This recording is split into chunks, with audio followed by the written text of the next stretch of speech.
Yo, Rocco B Scotty G, highly explicit NFL podcast. We're back, episode 25, the fucking 25th anniversary of Rocco B and Scotty G fucking with you people about the NFL.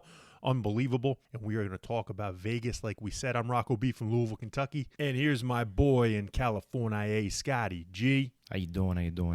All right, baby. So episode 25, the one right before the season starts. I told you that, told everybody that we were going to get into Vegas, the odds, props, futures, week one spreads. We're getting into it today, baby. We got some headlines first. You think Tyrod Taylor is something important to talk about? Oh, Tyrod.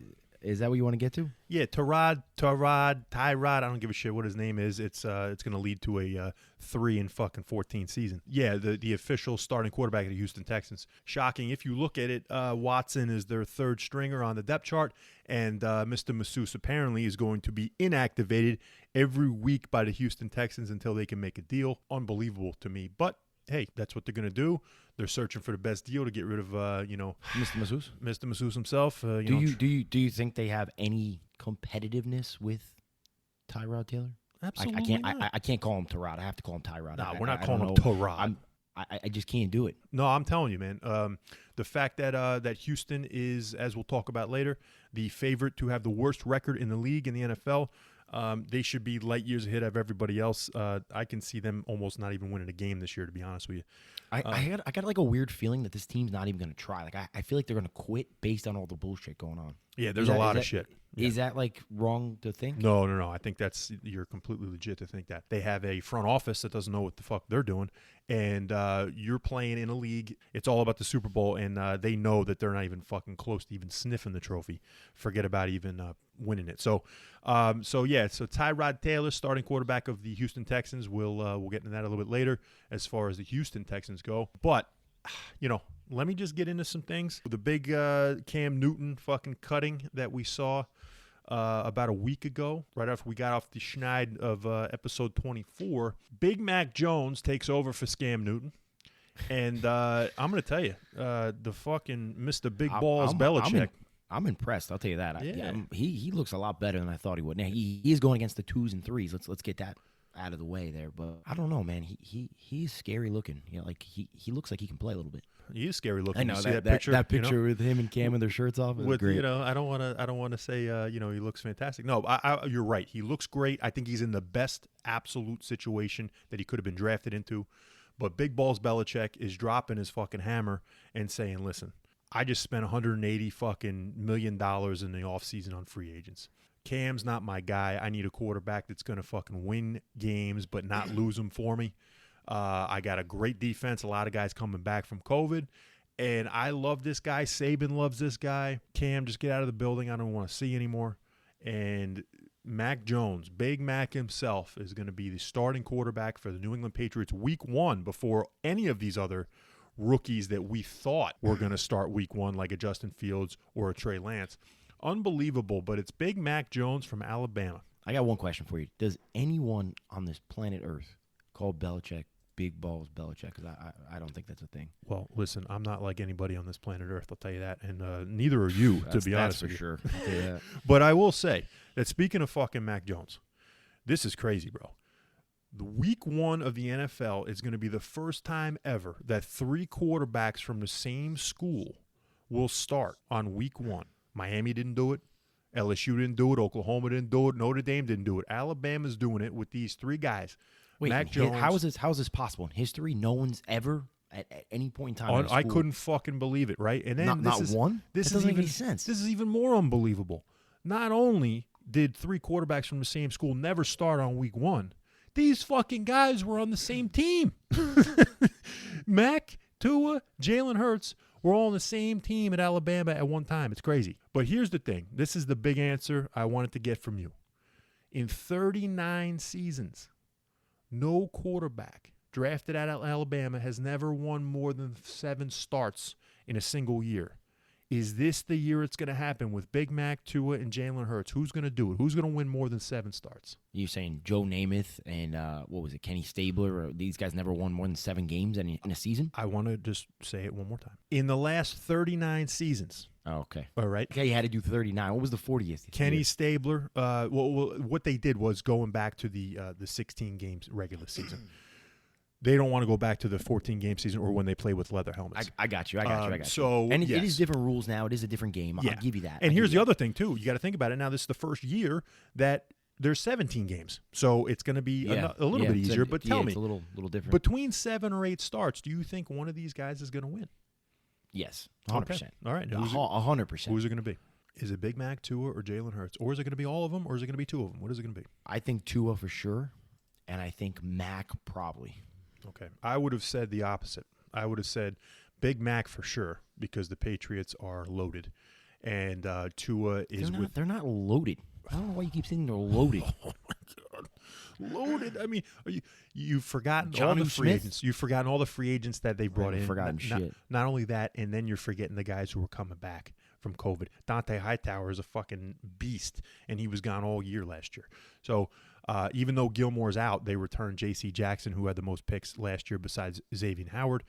They're loaded all over the place. They brought in your boy Henry Anderson. They are loaded all over the place. Kyle Van Noy, stud muffin, they brought him back. There's so many guys that they have. All those receivers they brought in, the 2 tight ends. Forget about it. Now they bring in, fucking Ramondre Stevenson, who's going to be blunt again. Hello. No, they're loaded. They're going to challenge the Bills, I think, for that division. I would say Tua probably. He should with that Dolphins team. And unfortunately, even though I love Jalen Hurts, the Eagles are a fucking dumpster fire. They're a shit show. I don't see him winning 7 games with the Eagles. I particularly think Tua is going to win that division. Let's just say that. Okay. But you don't. I mean, you're not saying you disagree with me with the Eagles. Winning what? Yeah. More than 7 games? Yes. So, no, I don't either. I think they're going to be in the basement. Okay. I think they're going to be good somewhere in the basement. Good. And forget about something in the basement. How about we talk about the Eagles' number 1 guy on the outside, Devonta Smith. We've been hearing a bunch of chatter from people that we know, good friends of ours, maybe potentially Eagles fans. I'm telling you, I'm throwing Dr. Tomas out here on the hot seat. Him and some others, I'm not going to mention names because I want to put them on blast. They're coming at me saying, they're coming at us saying we're full of shit. They're turning our fucking pot off. They're saying that we don't know what we're talking about with these fucking receivers being too light, underweight. They got offended, okay? They're turning our pot off? You kidding me? They turned the pot off. They put us in the bathroom. They're basically saying that they're upset because we made the comment that Devonta Smith, we both agree, we don't think he's going to be as valuable asset in the NFL, or at least that's our opinion, based on his size. Now, I'm not saying it can't happen. I'm not saying Deshaun Jackson wasn't a threat in the NFL and didn't change games. He did. And I'm not saying this kid can't be that. But I don't see this kid as the same as Deshaun Jackson. Maybe he is. But I think we have a valid reason to be at least concerned about his weight. And these guys are saying we're basically out of our fucking tits. Okay. Now, yeah, Scotty, I do want to get this straight. What is the actual argument against us with Devonta Smith? Are they just saying that we are too hard on him because he's too light? They basically said that we don't know what we're talking about because that has no factor in his size. So before of his weight, okay, not his height. Okay. But before you go into it, and I don't know if you have anything stats, but just on my research, I'm not gonna like bore people with all the fucking injuries and shit. But I just looked up this nice little stat index. And it has, based on height and weight, it tells you pounds per inch. So it's like, it basically tells you like basically the smallest based on height and weight. Sure. I've looked that up before on different parts of my extremities. But so just real quick though. Let me just name these off for you real quick. I can't wait. Okay. I got Will Fuller, Deshaun Jackson, Travis Benjamin, Robbie Anderson, Emmanuel Sanders, Ted Ginn Jr., Antonio Brown. I'm going to stop in a second, but there's a reason why I'm keep going. Mm-hmm. Tavon Austin, Tyler Lockett, T.Y. Hilton. Okay? That is 1, 2, 3, 4, 5, 6, 7, 8, 9, 10. All tiny dudes for the most part. And don't get me wrong, a lot of these receivers, like Antonio Brown was at one time the best receiver in the league. Absolutely. So, but our biggest argument, I should kind of backpedal a little bit because we both might be a little hard saying we don't think he's going to be very good, but we both, our biggest thing is that we both don't think he's going to be healthy. Yeah, no, correct? that's not our argument. Our argument is not he's ain't good. It's is he available? He can't. Yeah, that's what I'm saying. He's not going to be healthy. Yes. So with that being He's said, not going to last. That's our argument. of those 10 guys I named, Robbie Anderson, Antonio Brown, and Tyler Lockett are the only 3 in that top 10 that didn't get hurt in their first year. Robbie Anderson and Tyler Lockett got hurt in their second year. Antonio Brown got hurt in his third year. And all 3 of those guys, they didn't start all 16 games. Yeah. So all of these top 10 guys have been hurt in their career. And most of them, like Fuller, Deshaun Jackson, Tavon Austin, Tenga Jr., even Tyler Lockett. Injuries waiting to happen. Now T.Y. Hilton. Most of these guys are hurt all the fucking time. Yes. Actually, on this whole fucking list, the only guy, honestly, who hasn't been hurt very often is Antonio Brown. And he still has injuries. Yes. And Antonio Brown is a different body type as well, which I will get into.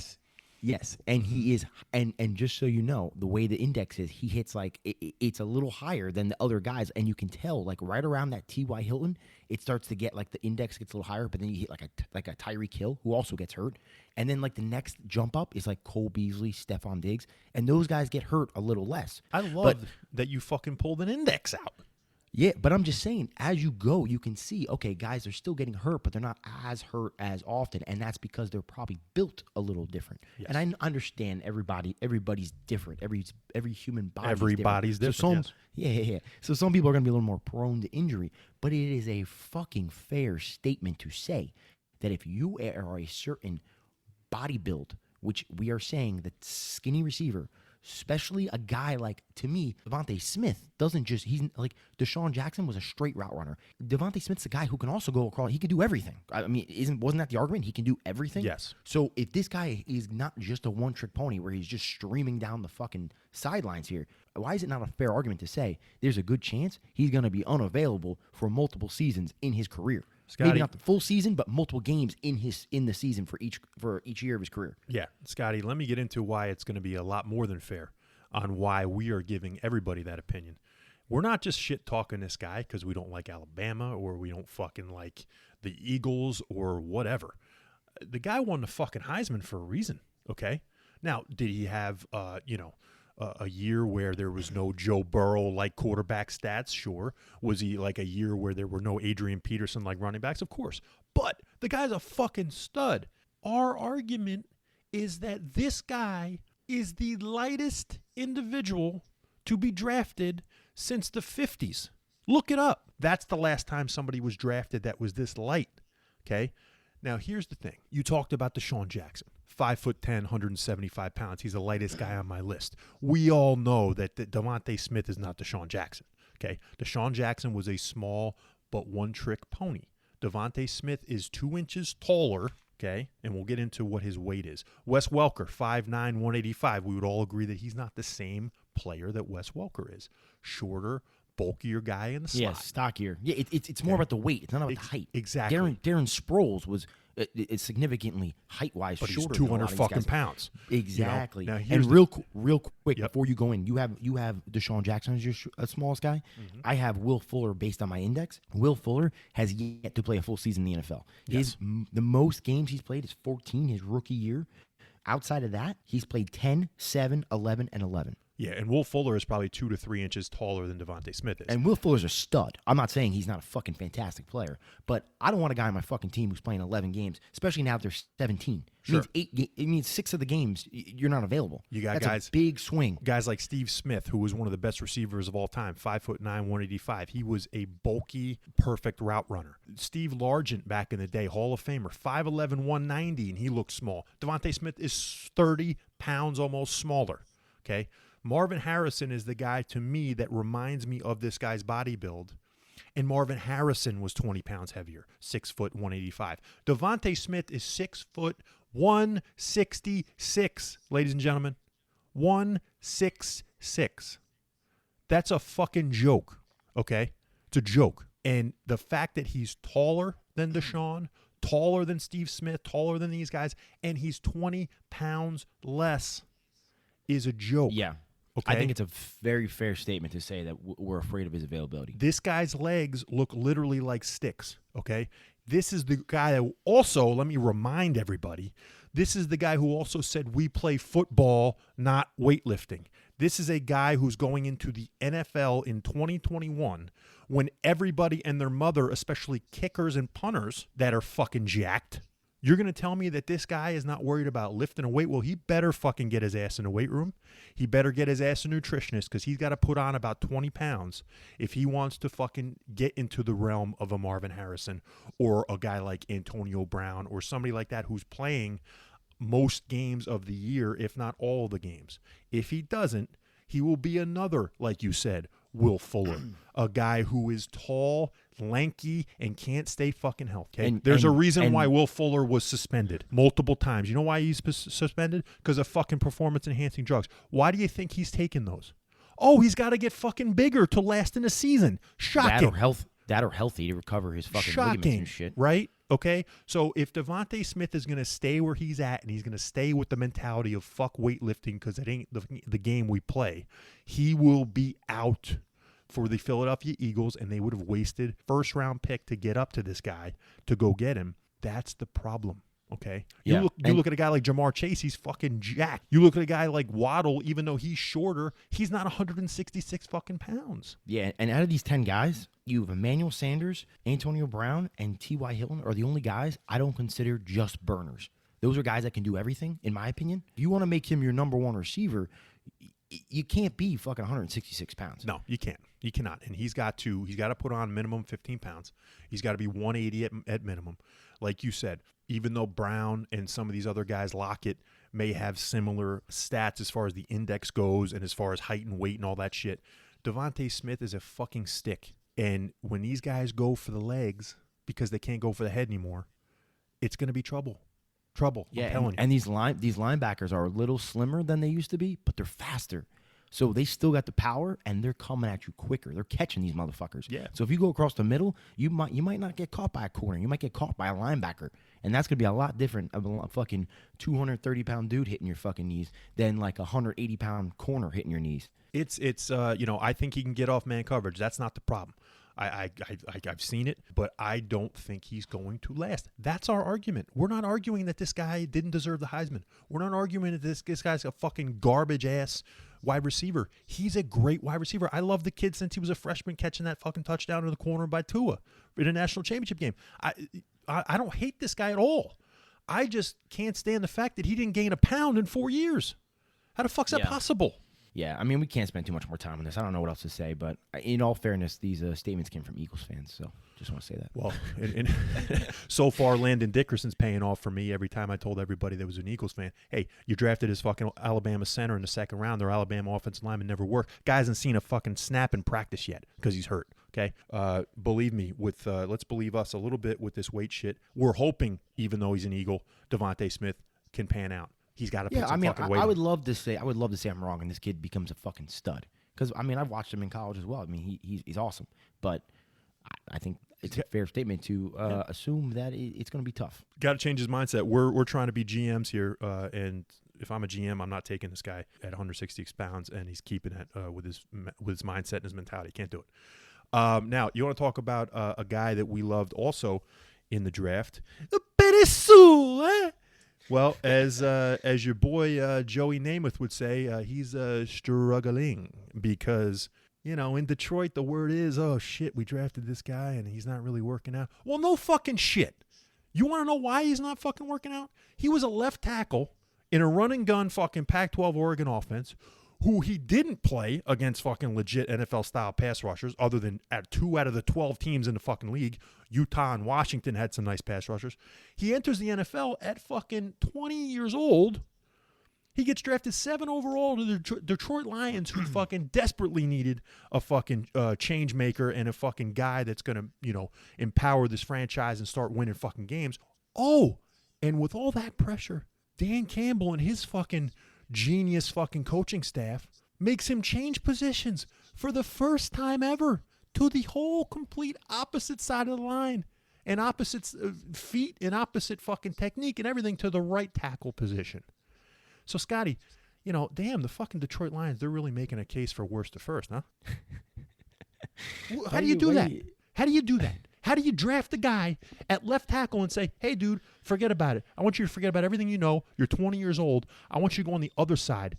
And now I want you to go against NFL fucking pass rushers. Every fucking down, every fucking snap, and everything that you know in your mind is going to be opposite. Can you go do that for us?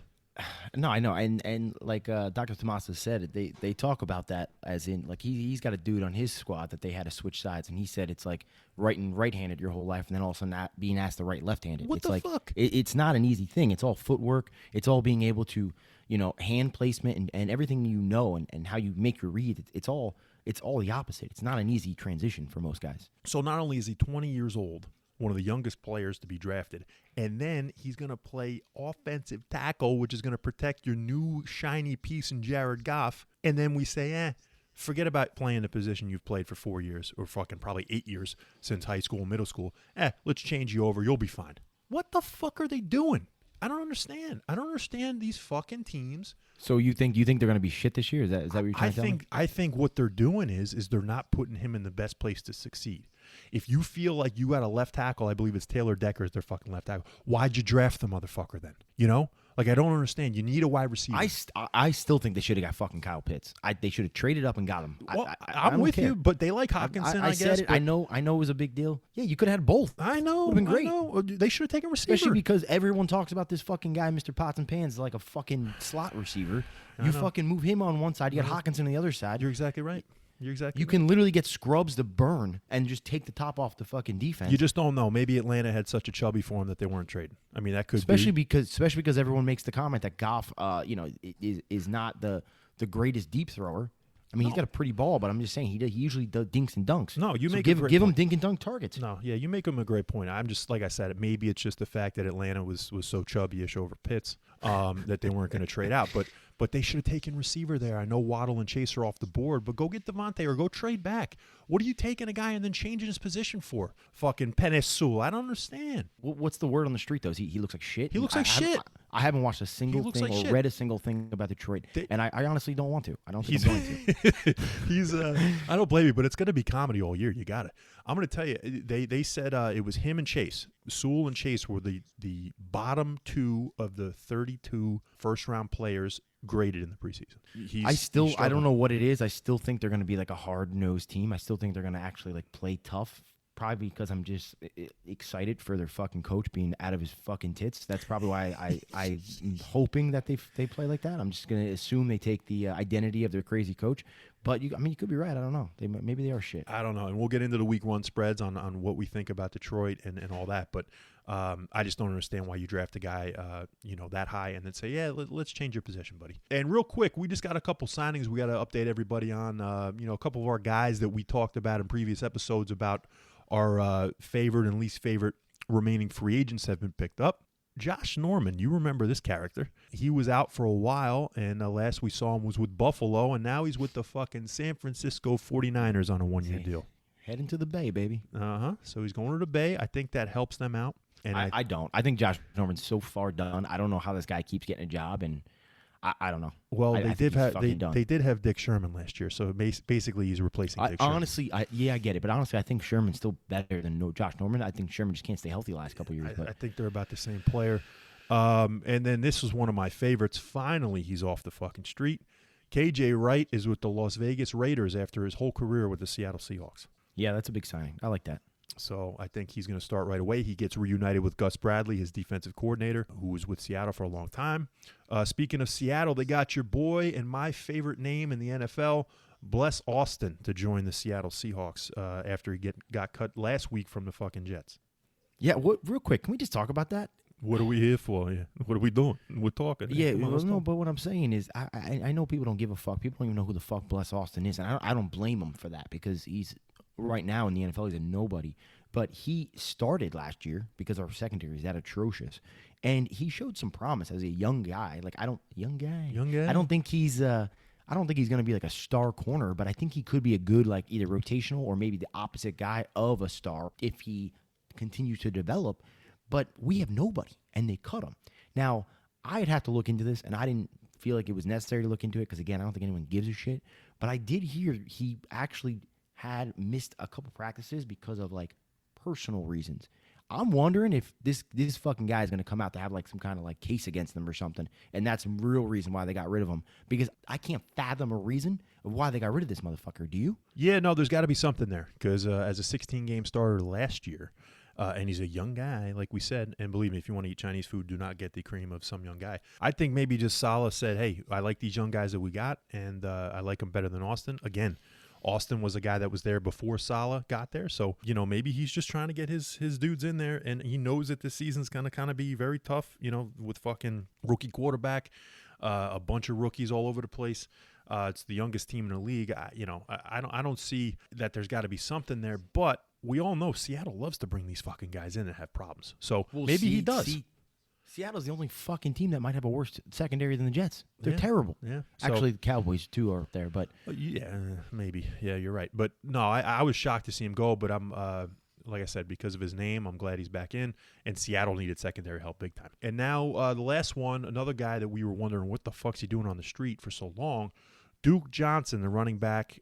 I don't even know where he went. I didn't unbelievable at the University of Miami, and he's been a spot piece all his career. He goes to the Jacksonville Jaguars with Urban Meyer. Now that I love that. Now that fucking Etienne's out, so that just fucked me though on some of my James Robinson fantasy points. Well, they said he's going to start out on the practice squad, but I'm sure by week 2 or 3 he's going to be on the team. By the way, I'm in 3 fantasy leagues, and I'm upset on how little love James Robinson has gotten in these fantasy drafts. Yeah, we'll see. It's Urban, so it's not Doug Marrone who runs the ball. Oh yeah, I forgot. You're one of the motherfuckers that told me that it was a bad pick. I don't. It's not a bad pick. He was getting overdrafted. In our drafts, he wasn't. So you got him at good spots. I don't think he's fucking second round running back type material like everyone's talking about. But maybe in Doug Marone's offense, but he's gone. It's Urban Meyer, and we'll see. But yeah, you love some James Robinson. He fucking came up huge for me last year. But that's what I'm saying. I couldn't believe it. I didn't even know who the fucking guy was until last year. And I'm looking at every time he was in fantasy, he was getting like 30 points for you. I'm like, who is this guy?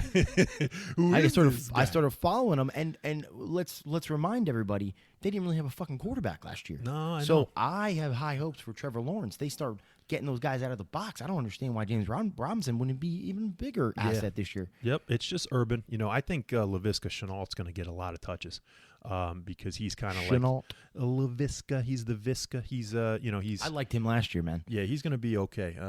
So I think he's going to get just as many touches as James Robinson will. So we'll see. But all right, baby, we want to get into, before we get into all the Vegas props and futures, we're going to give you a little bit of future with this playoff team deal. We thought that we were going to say, okay, where did we say our 7 playoff teams in the NFC and the AFC apiece? Where are they going to be come September? Well, we're in September.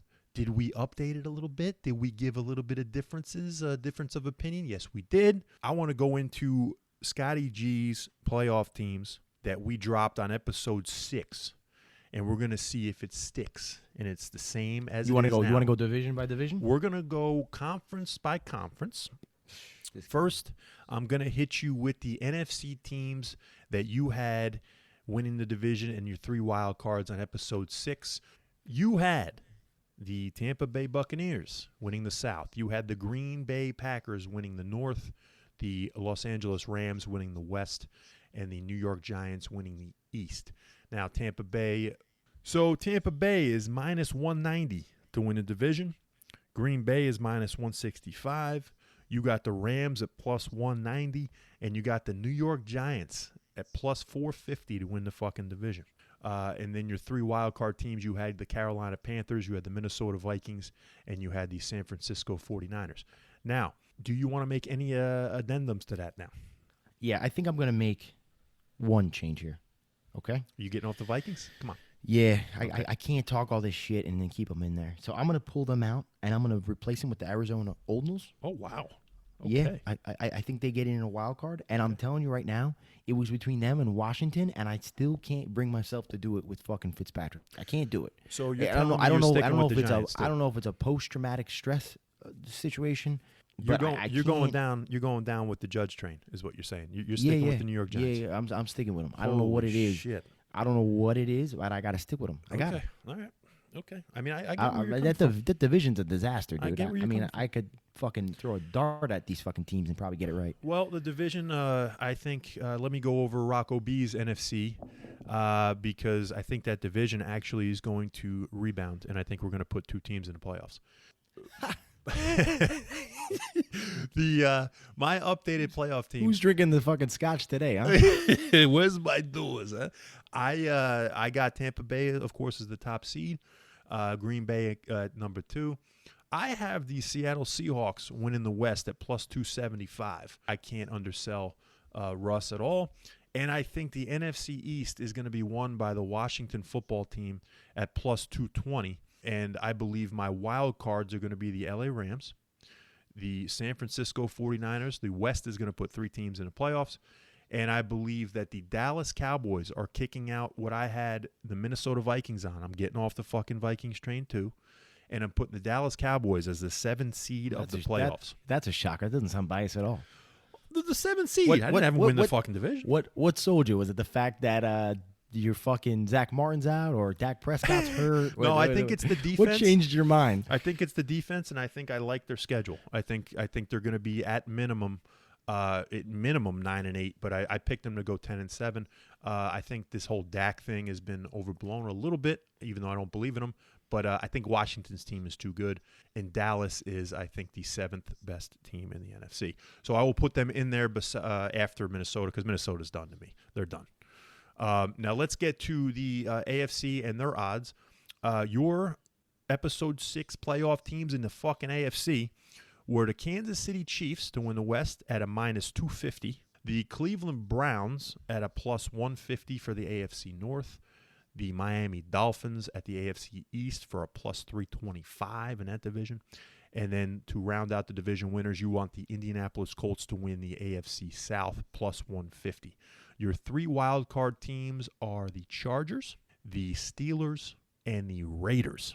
Do you want to make any changes there? Yeah, I'm going to make one change there as well. Okay. Because I'm like looking at this. I don't know what I was thinking.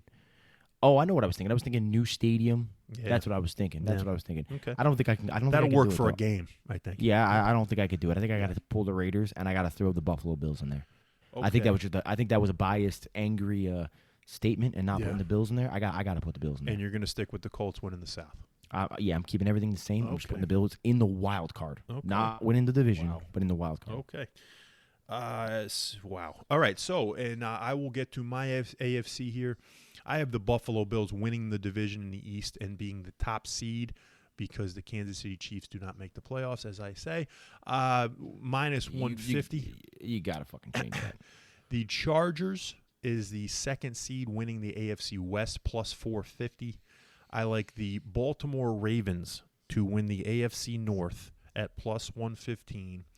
That was changed. I will not be betting on the Bengals to win the division. The Tennessee Titans to win the AFC South at a minus 110. And I think my 3 wild card teams are the New England Patriots, the Cleveland Browns instead of the Indianapolis Colts, and my 7th team will be the Joe Burrow-led Cincinnati Bengals. And what changes would you like to make, sir? Because I'm sure you have to make at least one change. Well, that is my updated. I changed Baltimore to the division winner instead of Cincinnati. Cincinnati goes to the wild card. And the only change I made... Oh, that's the big change? Here's the big change is... Fucking guy. No. The big change is, I don't know what I was thinking with Indianapolis. I know I like their team, but it's all going to be up to their quarterback, and I can't trust that fucking guy. And I really do like what the Browns have, and I think they're going to be good enough to get into the playoffs as a wild card. So the Browns are I will say this. When I was going back over my shit, I remembered I had the Colts in there, and I thought the same thing. I'm like, man, I really should probably put the Titans in here because how can I trust these fucking Colts? Mm-hmm. But I just think that team is so good around them that you might have a guy like Jacob Eason or Sam Ellinger or whatever actually look good. So I'm just going to take that risk. That's fair. But I just like the Titans big time. So yeah, I know you do. And I think so does the betting public. But now that we bored you with our fucking playoff teams, it's going to get us to this. Everybody, hopefully you remember the secret sauce for the Super Bowl. And that there was only really about 8 to 9 teams that were available to win the Super Bowl this year based on their quarterback play. As I will remind you, that if you had a quarterback that makes over 12% of your salary cap, you got no fucking shot, okay? That's Green Bay. That's Seattle. That's Atlanta. That's Tennessee. That's Minnesota. That's San Francisco. That's Pittsburgh. And any quarterback that is a rookie that starts the season for your team, you're not making a Super Bowl either. New England, the Jets, and Jacksonville, you guys are out, okay? The teams that we believe, or at least I believe, that are in play, there's 4 for the NFC, 4 for the AFC. The Tampa Bay Buccaneers, the Los Angeles Rams, the Arizona Cardinals, and the Dallas Cowboys. In the AFC, the Los Angeles Chargers, the Indianapolis Colts, the Buffalo Bills, and the Cleveland Browns. That leads me to believe that in the Super Bowl this year, we will have the Tampa Bay Buccaneers face the Buffalo Bills in the Super Bowl. Josh Allen versus Tom Brady. The GOAT gets his 8th Super Bowl and his 2nd in a row. Tampa Bay Buccaneers are your Super Bowl repeat champions. What do you got? None of that shit. Oh, boy. I got Packers versus Chiefs. Packers versus Chiefs. Don't give a fuck about your sauce. Holy shit! Now hold on a second. Before I go any further, and before you ask me some stupid question, the Chiefs, I got barely making it, beating the Browns in the AFC Championship because I was borderline about to put them in, but I think they're still maybe a year away. Now let me just speak on this real quick because as we are in our Vegas episode, I do have the odds for if you were to take it right now. Tampa Bay versus Buffalo as the matchup of the Super Bowl, it's plus 2,000. Okay? And if you were to take Tampa Bay as the winner of that matchup, Tampa Bay beating Buffalo would be plus 4,500. But if you take Tampa Bay by themselves, they're right now playing you at a plus 550 to take the Tampa Bay Buccaneers. So why don't you throw some money down on these motherfuckers? I think I would like to. And at these odds, I would love to. And at these odds that we talk about here in the future for the props and for the futures, there's some play that we will do here. Now, I want you to give me, you said the Packers and the Chiefs, huh? Yeah. Okay, so the Packers and the Chiefs right now, if you were to lay money on it in the Super Bowl, the Chiefs versus the Packers is plus 1,800 for Vegas. They think that's going to happen more than Buffalo and Tampa Bay. I think Aaron Rodgers wins. I think he walks out of Green Bay as a Super Bowl champion. I don't know why I have this fucking weird feeling. For some reason in my head, I can just see these stupid press conferences and interviews of Aaron Rodgers saying, I'm going to enjoy this moment and wait to see my decision on what I'm going to do next year. And then it's just going to constantly play on what he's going to do, what he's going to do, what he's going to do. And then finally he's going to come out and say he's fucking leaving and going to some other fucking place. And no one's going to be able to get that mad because he's going to leave with a fucking chip. So if you want to pick Green Bay to beat Kansas City exactly in the Super Bowl right now, it is plus 4,000. And if you want to pick the Green Bay Packers to win the Super Bowl outright right now, doesn't matter who they play, they're at plus 1,200. I'm going to tell you what, Scotty, I had a vision back in the day of when Denver was playing Seattle.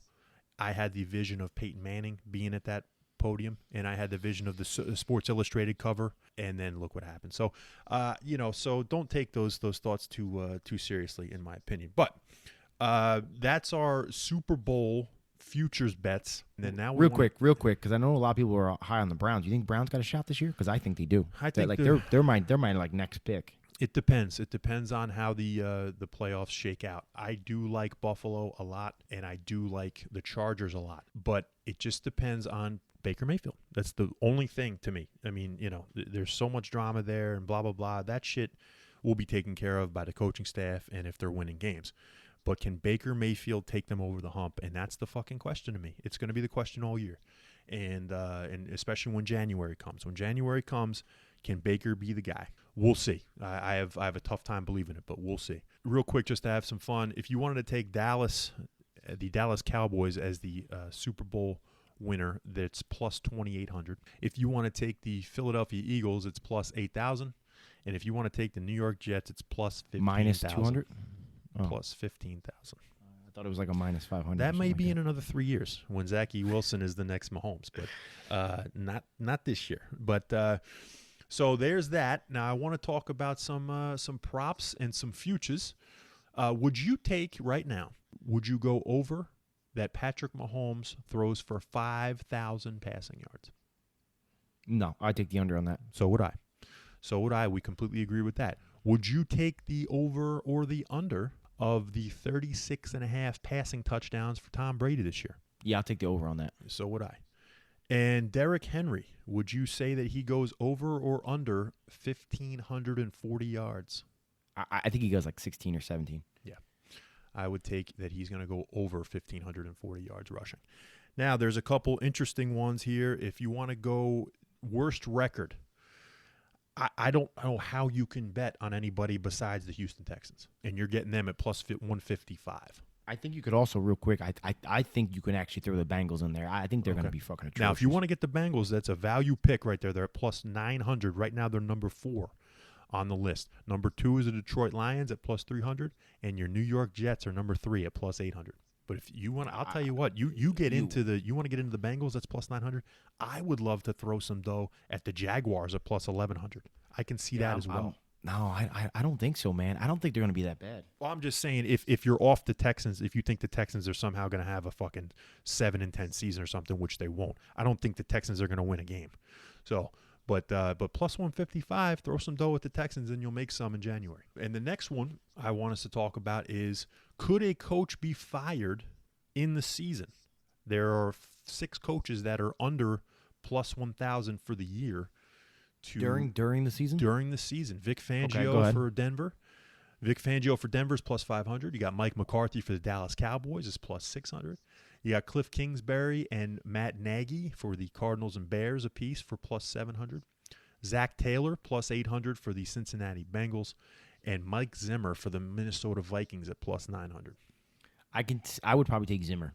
If not Zimmer, I'd take probably Nagy. The only thing is I think it's going to be one of those two, personally. Okay. I think all those other teams would wait until the end of the season. Yeah, I think you're exactly right. I think there could be Zimmer. Kingsbury ain't going anywhere. McCarthy ain't going anywhere. Yeah, I think Zimmer, that's great. And then you get him plus 900. Forget about it. Zach Taylor, I feel like you would want to give him at least a full season because, Burrow's coming off an injury. Yeah, if they didn't fire Marvin Lewis during the season, they're not doing this guy. Nagy's on the fucking he was on the hot seat before he even drafted Fields. If Fields doesn't pan out or doesn't look like the fucking savior, he's done. And it could easily be like week fucking 13 or 14. Yeah, you're right, but I think Fields is going to show enough for them to wait. And he might save his job. Who knows? The Defensive Player of the Year. Who do you have there? Oh, I got Chase Young. So do I. Chase Young, nice. I think, is a fucking steal at plus 1,000. I think these guys like Aaron Donald, Myles Garrett, and T.J. Watt, they're getting too much pub. Donald is 450, Garrett's 550, and Watt is 750. Chase Young is 1,000. I'd take him in a fucking heartbeat. I think we can make some money on Chase Young. Comeback Player of the Year. I think it's down to 2 guys. Who do you got? I got Dak Prescott. Yeah. I think if Dak Prescott even has a remotely okay year, the fact that he comes off being such a dramatic injury, they're going to give it to him. It's like Alex Smith last year. You're exactly right. You're exactly right. I think there's one other guy that's in the mix. It's CMC. I think if McCaffrey at plus 650 can get in there and have another fucking stud type of season, but I don't give a shit. I think if McCaffrey runs for 3,000 fucking yards and Dak Prescott plays the whole season, they're giving it to Dak Prescott. So, cry me a fucking river for that guy. Now, Offensive Rookie of the Year. This is interesting. You don't want to do Offensive Player of the Year? Do you want to do it? Yeah, Offensive Player of the Year, that's fine. Who do you got? So I think, personally, they make up the Comeback Player of the Year to McCaffrey and get him Offensive Player of the Year. Okay.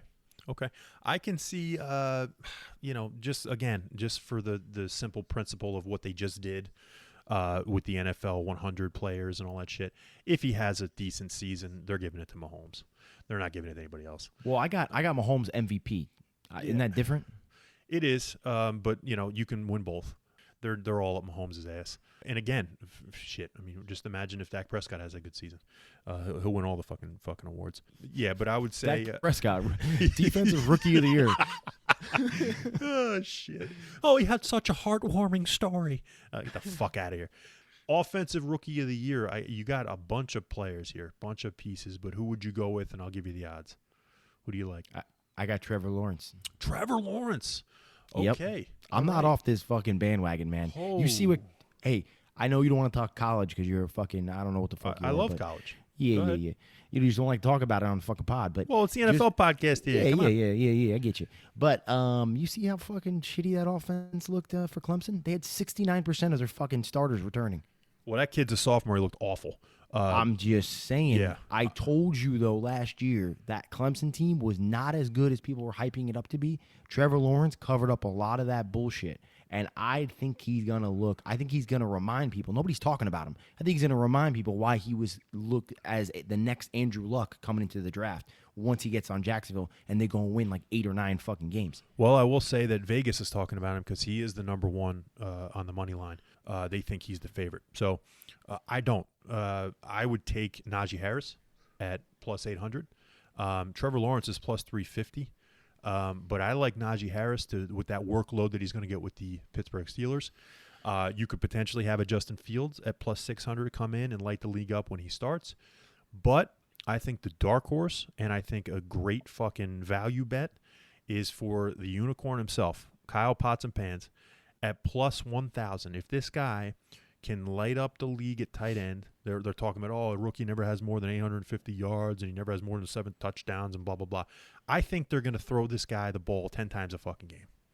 And I think Atlanta is going to make him even though he may not line up at tight end, every fucking game he's gonna be their focal piece. So I think a value pick would be Pitts at plus 1,000. But if I had a bet on it right now, non-quarterback, I'm taking Najee Harris plus 800. Defensive rookie of the year. Real quick, I just want to advise the people. I like that pick. It just, in most circumstances, it's always a quarterback. You're right. A lot of times it's a quarterback. And then real quick, I just want to ask before you go on, what's Javonte Williams' odds? Because I think Williams he could be a sneaky pick too. He's plus 1,600. And if anybody wanted to know, he's also the same odds as Devonta Smith, 1,600. All right, now defensive rookie of the year. Who you got? I got Patrick Surtain the second. Mm-hmm. I had 2 guys. He's plus 750. There was going to be 2 options for me. PS2, Patrick Surtain Jr. I think he's got a great chance. And Micah Parsons for the Dallas Cowboys at plus 550, I think, is going to be the guy.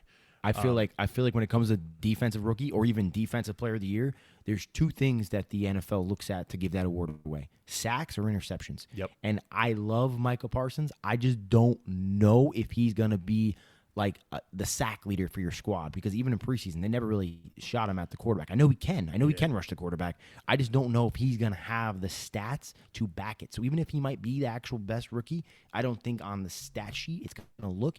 And I think Denver's secondary is going to be the best in the league. Oh, yeah. In fact, I don't know how the fuck you're going to throw against Denver. Yeah. No. Denver's fucking secondary is unbelievable. I think Micah's going to blow some shit up, though. So he's going to be so lightning off of the ball that, in every game, he's going to be the reason why Dallas's defense is actually going to have a resurgence.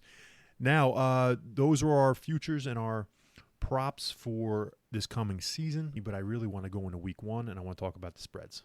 Week 1, baby. Here it is. The spreads. We made our picks about 20 episodes ago, and we're going to try to update you on what we think. We had the Cowboys at the Buccaneers, the first fucking game, baby. Thursday night.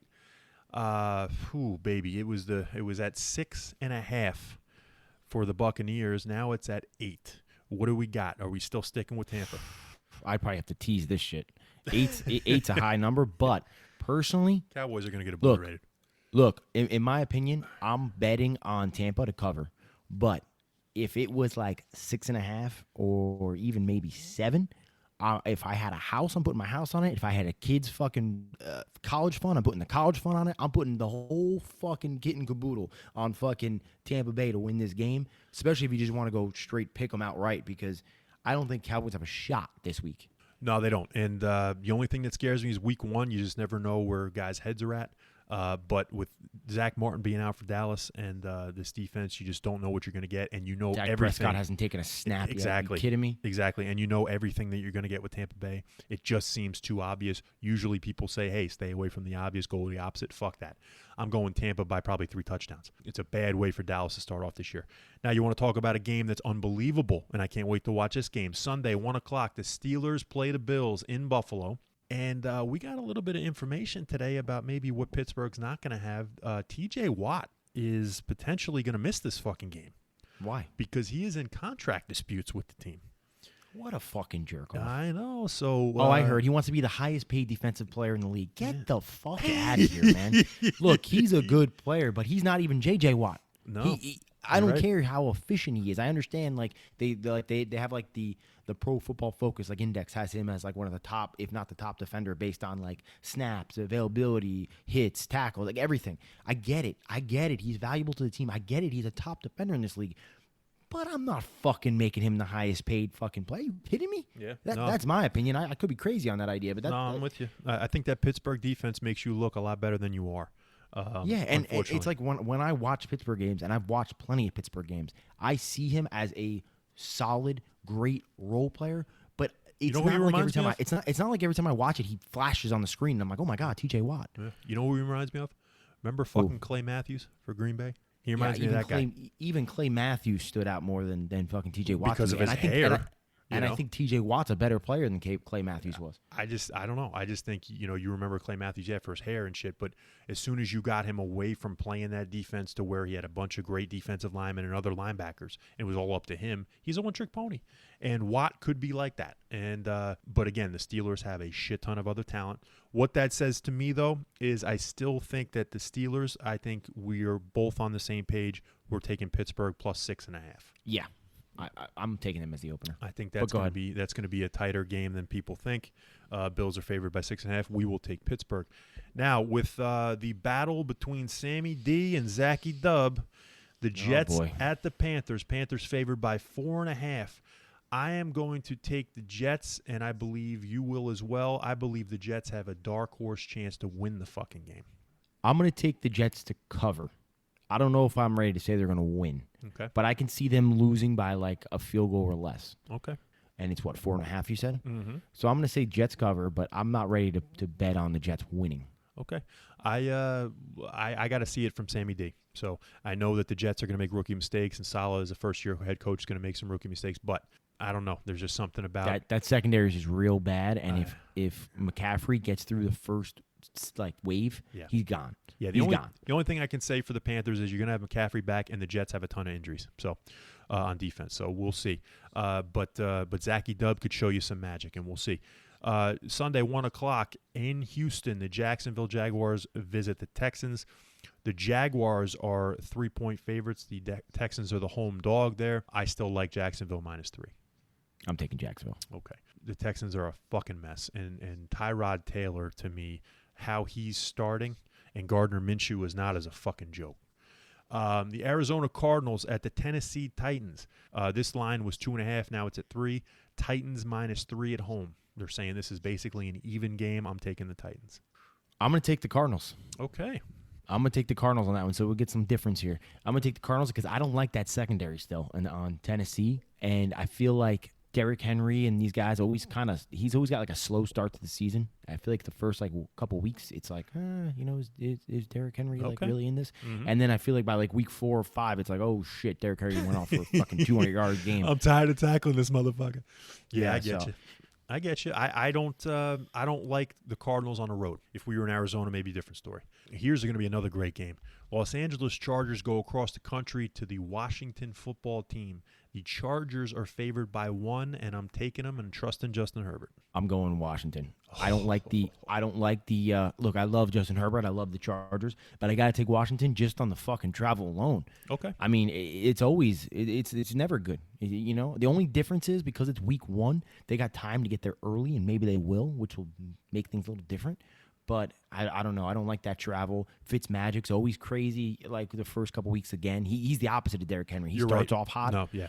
And that defense is going to be probably the toughest defense, if not one of the toughest defenses Herbert faces all year. I'm with you. I'm completely with you on Fitzmagic being unbelievable in the first half of the year. I am putting my eggs in Justin Herbert. Sorry. Gotcha. And I'm sure that sounded awful, but yeah, that's I have known you to put your eggs in quite a few things, but fucking Justin Herbert, I didn't see that coming. I don't even have to take him to dinner. Now here's the thing. This is a game where I hate the fact that I have this opinion. The Philadelphia Eagles travel to Atlanta to play the Falcons, 1:00 in the Mercedes-Benz Dome. Falcons are favored by 3.5. I think not only will I take Philly, I think Philly is going to win this game outright.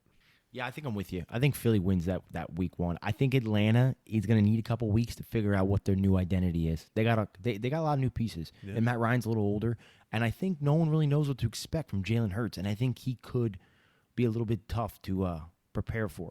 I think after a couple weeks, once people kind of figure out what Jalen Hurts is, I'm not knocking him. I'm just saying, like, once you kind of realize like what his tendencies are, I think it'll be a little harder for Philly to win. I think this is one of those games they can go and steal. Even though think so. I think Atlanta's the better team. I just think they can steal this game in Atlanta. I completely agree with you. I think if this was week 5, then it's I feel different.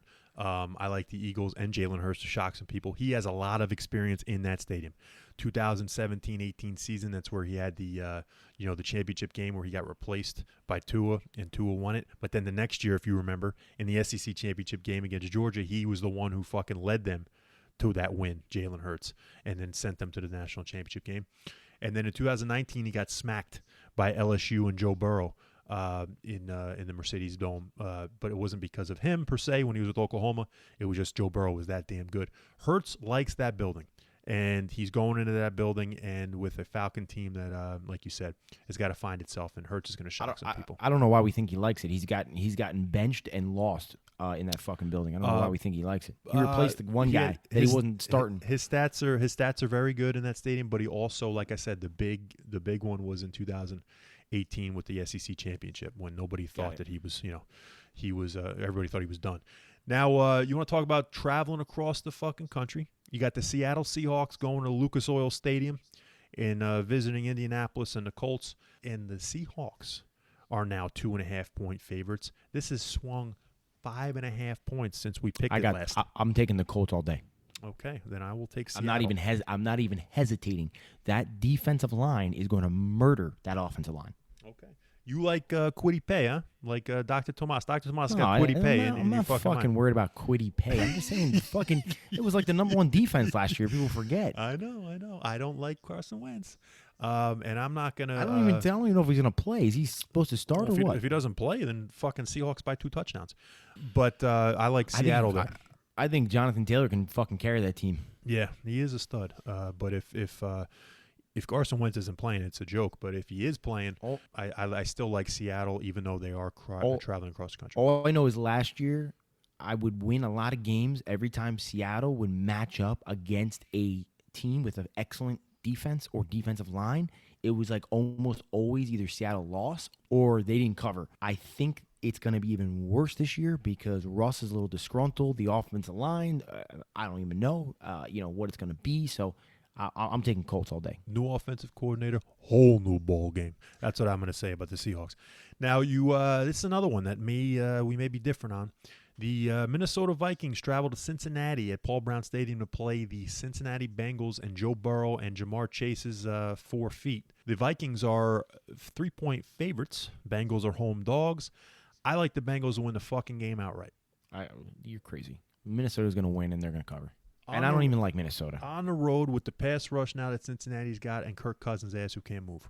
I'm not buying it. I'm taking Minnesota to cover and win. All right. Now, let's talk about this interesting game here. San Fran going to Detroit. Mr. Lion King himself, Dan Campbell. The Niners are favored by 7.5.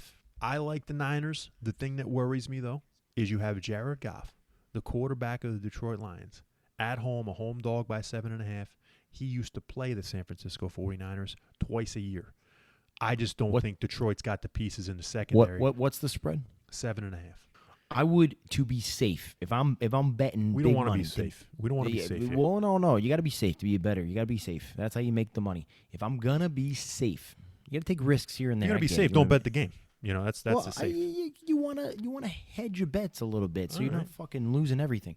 If I'm gonna hedge my bet, I'm gonna say 49ers win, but don't cover. I'm telling you, man, I got this feeling about Detroit. They're going to come out hard. And I think I almost had the 49ers not even make the playoffs. I think this whole quarterback situation is going to be a fucking mess in San Fran. Okay. I think the first 5-6 weeks, San Fran's going to be all over the place, and they're not going to have an identity. I don't know. I don't like what's going on over there. I'm completely opposite. I love the team. I just don't, with the Trey Lance, Jimmy G thing, I don't think they're going to start looking good till Jimmy G's out of there. And at this point, it looks like it's not going to be till like week 3 or 4. I'm completely opposite there. I think if it's got a shot to work, it's going to work in the first 6 weeks. And I think it's going to shock people, shock defense. They're not going to know what to do. Detroit's secondary is awful. Jeff Okudah looks like a bust. And like I said, the Niners have a bunch of talent, but the only thing that would worry me is Goff's familiarity with fucking San Fran. I don't think it's enough. Goff's going to prove that he shouldn't have been traded. Yeah. There's going to be lions on the fucking sideline. I mean, I don't know, man. I'd be worried about going to Detroit. Yeah, I don't think so. I mean, that's where we differ, but that's what makes it fun. So you're going to take Detroit plus 7.5. Okay. That's it. All right. I got San Fran to win big. Okay, that gives us 5 differences. I like that. I think we're on the same page here, though. Browns visit the Chiefs in Arrowhead Stadium. The Chiefs are favored by 6. I like the Browns to stay within 6. I got the Browns winning. You got the Browns winning the game. Wow. Okay. Browns winning the game. So we both like upset. Cleveland, but you think it's going to be a week 1 upset in Arrowhead. Wow. Okay. I would love to see it. You have any reasoning that you're so high on the Browns in that game? Have you looked at the Browns roster? And like literally, the only thing holding the fucking Browns back is Odell Beckham, who used to be a top receiver in the league, and Baker Mayfield, who looked like he finally was figuring it out at the end of last year. That is literally it. They got top running backs, top offensive line, top defensive line, top secondary, top linebackers. I mean, honestly, the fucking team is stacked. It's actually an underachievement what they did the last 2 years. Yeah, it's the best team on paper for sure. So let's see. And to me, they're the biggest matchup issue with the Kansas City Chiefs because they can do they can kind of counteract Patrick Mahomes. They can run the ball, and they got secondary. So when he's fucking trying to get time, they got guys out there that can still cover their fucking man. Yeah, you're right. And that's where I hope you were going with that, the fact that their running game and their secondary. It's just tough to beat the Chiefs in Arrowhead, and they are fucking rolling. I'm not willing to go on the limb that Baker's going to beat Mahomes, but I will definitely take the Browns plus 6. The only thing I will say that makes me hesitate a little bit is that it's Arrowhead, and it's the first game that we've had fans in. They're going to be loud as fuck. Loud as fuck. Absolutely loud as fuck. But Brownies travel, baby. Yeah. The Brownies travel. You're so right. Let's see. You're right. I'm still picking the Browns. You're right. I'm taking the Browns plus 6. You're taking them to win. That's fine.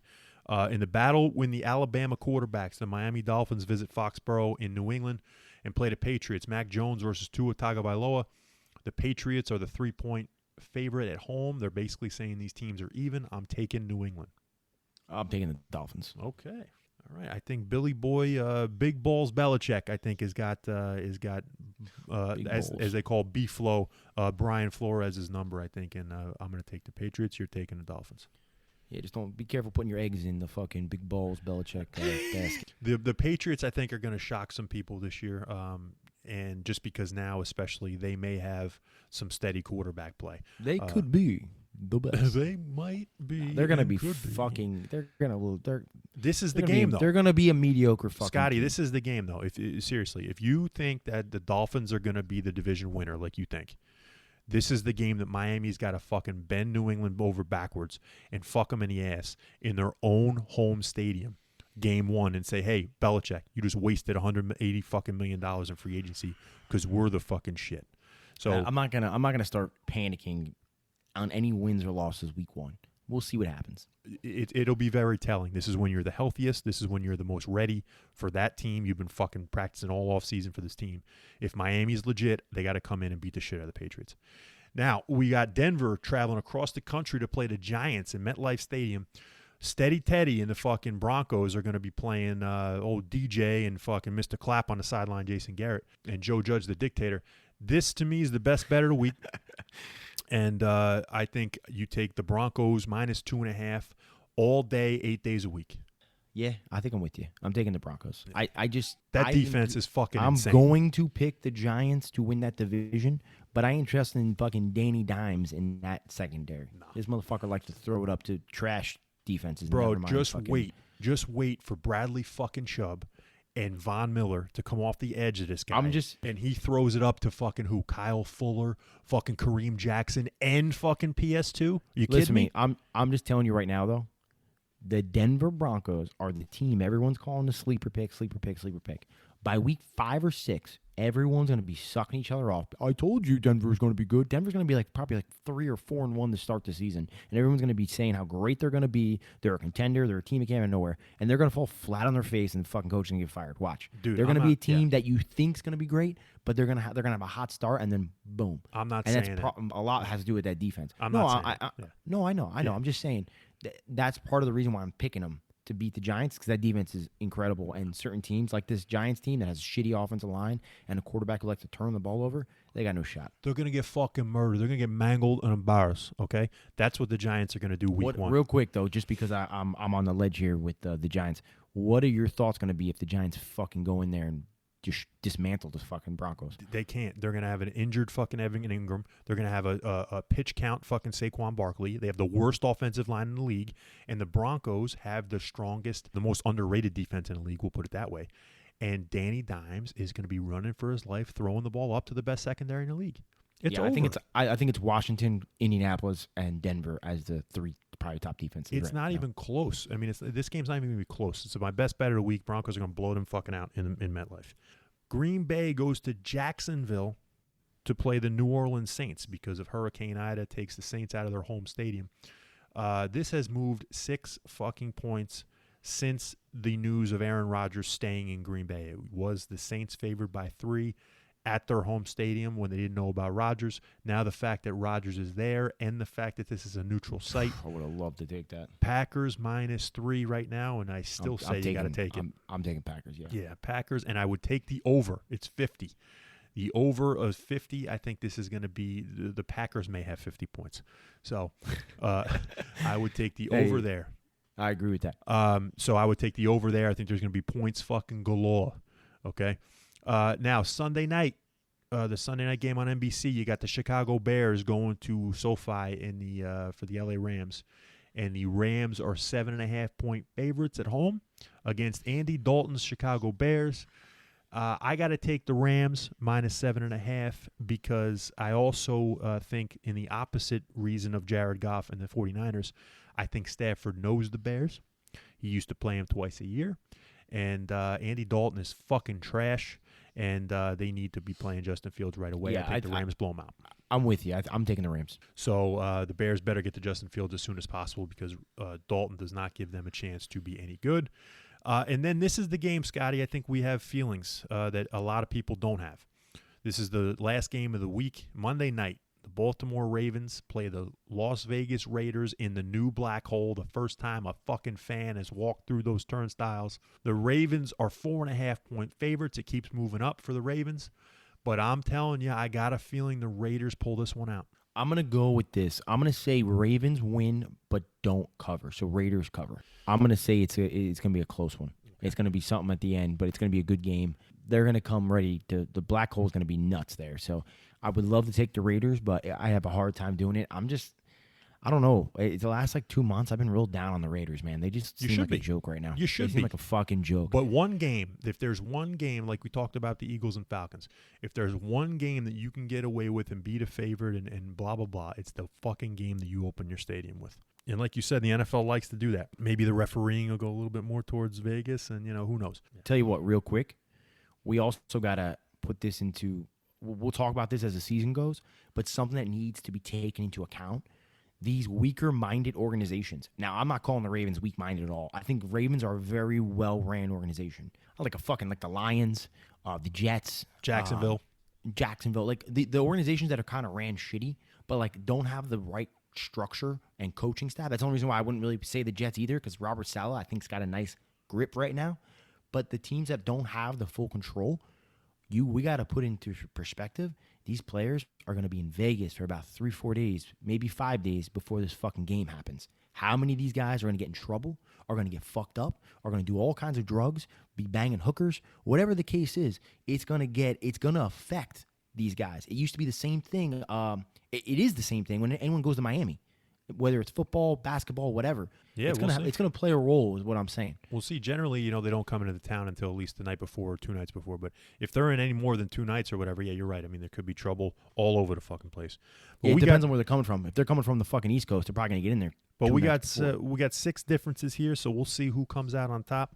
6 differences with our spreads. But ladies and gentlemen, that was episode 25. That was our Vegas picks.